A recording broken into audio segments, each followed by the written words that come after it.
Hi everybody. I hope everybody's doing well today. And thank you for stopping by and watching my video. I wanted to touch on a topic. Um, so much is being said about the child abuse that the Watchtower covers up, pedophilia and other stuff that goes on, all their sexual crimes that go on. And Watchtower is becoming quite famous for their cover-up and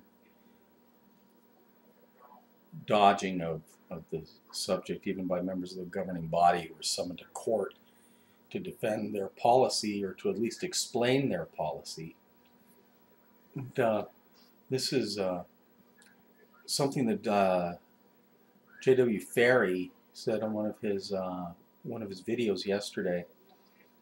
He mentioned that it's not just, beating the hell out of your kids at the hall. There's some overzealous people that will just grab a child and beat the hell out of them because they see them running around the Kingdom Hall or the Assembly Hall or misbehaving in some way. They'll just grab them and beat them up.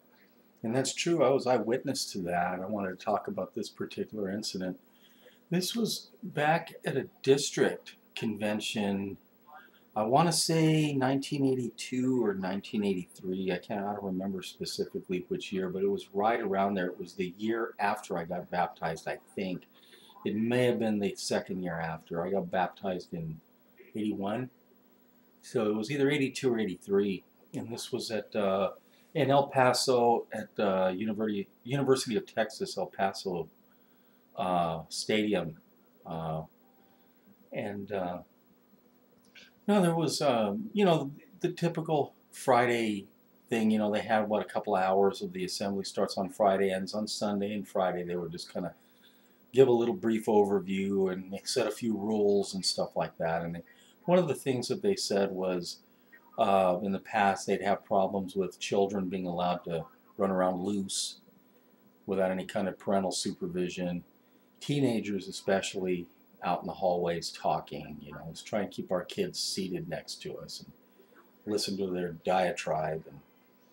And anyway, that was pretty much what happened. They wanted, they just, like they typically do in an assembly, they just want the kids to be seated. And that's understandable. Any kind of you go to a rock concert, you go to any kind of a public place, it's not any fun for anybody if you've got a bunch of kids running around making noise and stuff. So that's understandable. Sit your kids down. Well, there was some old guy sitting about 3 or 4 rows ahead of me down. I mean, we were up about halfway in the seats, and about 3 or 4 rows down below me, right on the end of the row where the steps go between rows, there was this old man, and he had been kind of a grumpy old bastard anyway.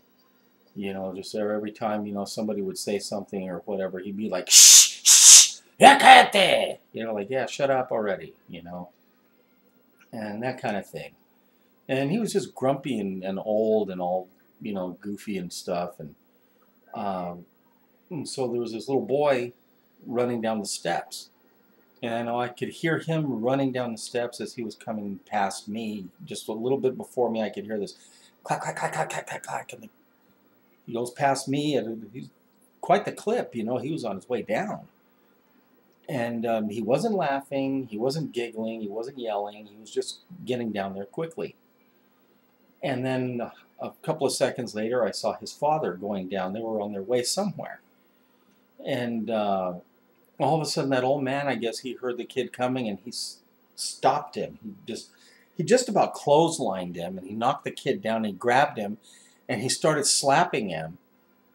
And he turned around and started hitting him on his ass and telling him to quit running in the house of God. And the kid literally shit his pants.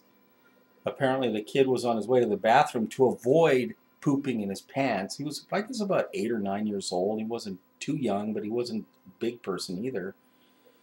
And I mean, and the father was like right there. I mean, and he was like trying to get the guy off of his kid, and there's this struggle, and finally he ended up getting the old man. He just like he wouldn't let go of his kid and quit hitting him, so he wrapped his hands around his neck and started choking him, and he finally let him go, and the little kid fell down crying, and the attendants came over and they grabbed the young guy, the dad, and they grabbed him and they dragged him down the. They pulled him off the old man. They dragged him down the steps and down wherever they were going to take him.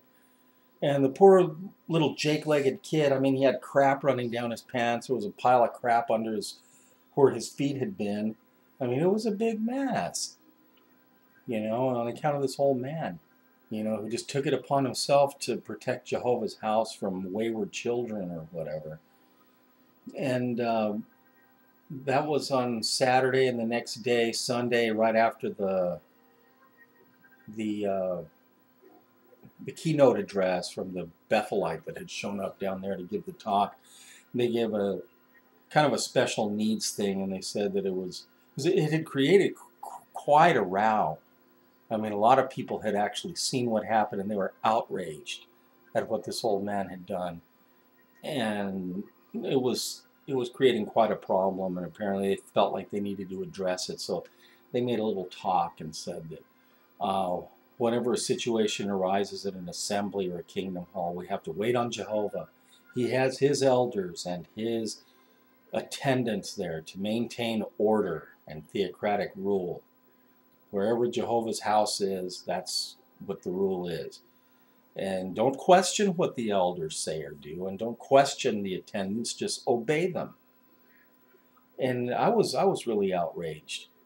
I thought it was ridiculous that, I mean, the kid was trying to get to the bathroom as quickly and as quietly as he could, and this old man just took it upon himself to interfere and created a huge problem and a literal mess by knocking the living shit out of this kid.